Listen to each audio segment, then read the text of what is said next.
শুভেন্দু অধিকারী অবশ্যই বাঙালি নন। যদি বাঙালি হতেন, পূর্ব মেদিনীপুর থেকে উড়িষ্যার দূরত্ব কত? উনি উড়িষ্যায় গেছেন? একবার সাহস হয়েছে যে উড়িষ্যার চিফ মিনিস্টারকে ফোন করে বলা?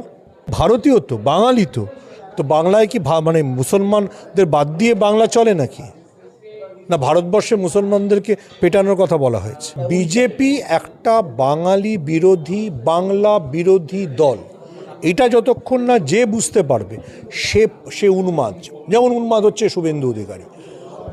বিজেপির বাঙালি নেতাদের জিজ্ঞেস করুন, তাদের সাহস থাকলে, তাদের বুকে দম থাকলে তারা এই জুয়েল রানার মৃত্যুর প্রতি বড়দিন পালন হলো, সেখানে বিভিন্ন খ্রিস্টানদের গির্জা, সেখানে বিজেপি শাসিত রাজ্যে বিশেষ করে হামলা করা হয়েছে। তাদের সেই গির্জা অনুষ্ঠান পালনে বিভিন্ন ক্ষেত্রে বাধা প্রদান করা হচ্ছে।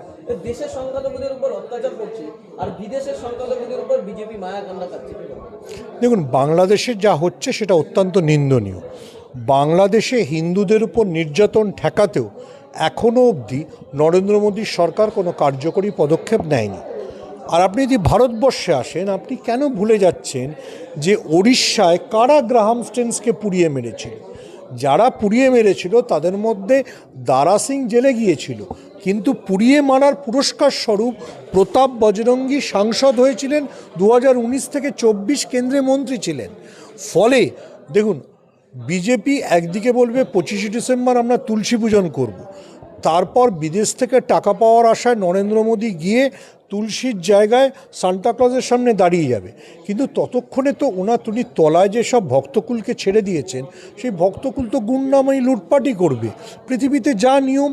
ফলে উনি যাদেরকে ছেড়েছেন, এই বজরং দল, এদের তো কত 25 বছর ধরে এদের ঐতিহ্য হচ্ছে অন্য ঐতিহ্য শব্দটা ব্যবহার করলাম, যে অন্য ধর্মাবলম্বীদের পেটানো, অন্য ধর্মাবলম্বীদের উপর আক্রমণ, অন্য ধর্মাবলম্বীদের মানে ধর্ম ব্যবসায় মানে তাদের যে ধর্মাচরণ সেটাতে ব্যাঘাত ঘটানো। আবারও বলছি, এবং এরা তাদেরকে আইকন করে। অসীমানন্দ বলে একজন নেতা ছিলেন, যিনি পরে গ্রেফতারও হয়েছিলেন। সেই অসীমানন্দ তার মানে ঘোষণা করে গুজরাট রাজস্থান সীমান্তে খ্রিস্টানদের গির্জা পোড়ানো এগুলোতে নেতৃত্ব দিয়েছিলেন। তারপরে ইউপিএ সরকারের সময় তিনি গ্রেফতার হয়েছিলেন। নরেন্দ্র মোদীর সরকার আসার পরই তাদের ছেড়ে দেন। ফলে আপনি বিজেপির কাছ থেকে পরধর্ম সহিষ্ণুতা কেন আশা করছেন? এটাই ওদের নিয়ম, এটাই ওদের পদ্ধতি। যেটা প্রশ্ন হচ্ছে যে গোটা বিশ্বের খ্রিস্টানরা কী করছে, গোটা বিশ্বের মুসলমানরা কী করছে, তারা কেন এই বিষয়ে প্রতিবাদ করে না? আমার এটা অবাক লাগে যে নরেন্দ্র মোদী এবং নরেন্দ্র মোদীর সাঙ্গপাঙ্গ বজরং দলরা খ্রিস্টানদের পেটায়, কিন্তু ডোনাল্ড ট্রাম্পকে দেখলেই জো হুজুর বলে। এই দুটো তো একসঙ্গে চলতে পারে না।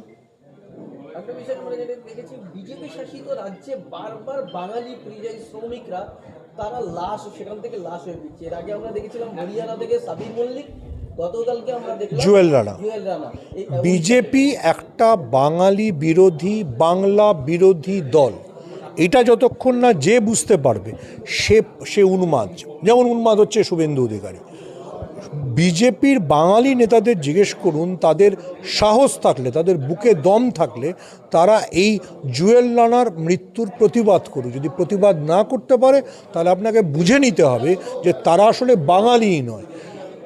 আমাদের একজন সহযোদ্ধা আজকে নজরুলে সে বিখ্যাত লাইনটা বললেন, ঠিক আছে, হিন্দু না মুসলিম জিজ্ঞাসিছে কোনজন।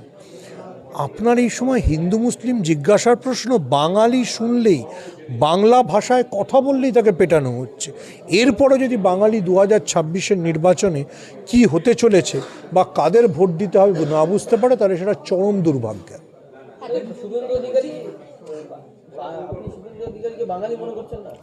শুভেন্দু অধিকারী আজকে তো দেখলাম বলেছেন, আরএসএসের ধমক খাওয়ার পর নিজেকে বিজেপি তৃতীয় শ্রেণীর কর্মী বলেছিলেন। আগে বলছিলেন কাণ্ডারি, শ্রমিক ভট্টাচার্যের এক ধমকে উনি তৃতীয় শ্রেণীর কর্মী হয়ে গেছেন, এরপর তৃতীয় শ্রেণীর বৃত্তও বলবেন। শুভেন্দু অধিকারী অবশ্যই বাঙালি নন। যদি বাঙালি হতেন, পূর্ব মেদিনীপুর থেকে উড়িষ্যার দূরত্ব কত? উনি উড়িষ্যায় গেছেন? একবার সাহস হয়েছে যে উড়িষ্যার চিফ মিনিস্টারকে ফোন করে বলা?